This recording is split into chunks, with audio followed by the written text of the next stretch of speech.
I think lobbying is important to tell your story, and that's really what you're doing, is trying to influence a government official to understand your perspective and where you are coming from.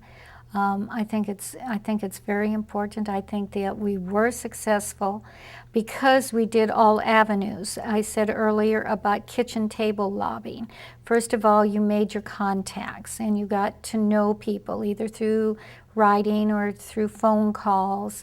Then when you went to Washington or to Lincoln, then you introduced yourself and you got to know the people before you actually needed them. Is I think an important part. And then they also need to be able to trust you that what you are saying is correct. And so we always documented if we used statistics of any sort, where those statistics were derived from, so that we weren't just pulling those out of the air. So I think those are, some important things to remember, is that anyone can lobby, and it is important if you have an issue that you really want to have accomplished, that you have to make those contacts. I've always felt that one person can make a difference. One person, because you can bring your idea to that senator or to that congressman, and then someone else might join you, and that's why we always felt also that it's good to cooperate with other groups and work together, because you can accomplish so much more with more voices than just one, but one person can make a difference. I think what they do is just they've kind of built one farm bill on another. And I was involved in the organization was involved in a number of the farm bills. And it wasn't unusual for them to say that this farm bill had to be passed this year, but there was always an extension going into another year.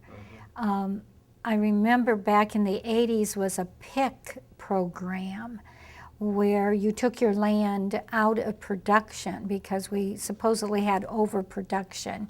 So you made a bid on your land, and so much land in the county was taken out of production, depending on the bid that you gave to the Farm Service Agency. But I think through the years, there's always been the complaint that there's too much money spent on farm programs.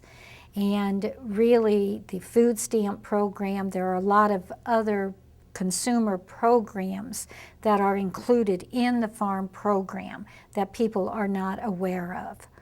Also, we had an agriculture loan program where money was lent to farmers, and then farmers would pay that money back, but it never went into we never received credit for paying that back. It would just go into the general fund. So it always appeared that the cost of farm programs was higher than it really was. So I think through the years, there have been changes. We've become more environmental, I think, more conservation-oriented, more food safety, which is not all bad. There's just all of these groups competing, and so you have to make a compromise. But I think we still need, the program for the food protection of our country. Farmers are less and less percentage of the population anymore. How do you make any kind of political clout, or how do you gain any kind of political clout? It's getting more difficult. It's getting more difficult even on the local level, the state level, because we have fewer and fewer people representing, they represent the rural areas, but they may be doctors and lawyers now that are representing the rural areas, or attorneys and such. So again, I think that's where the groups have to work together. The farm associations and organizations have to work together, and because there, again, are, I think, more things that we can agree on.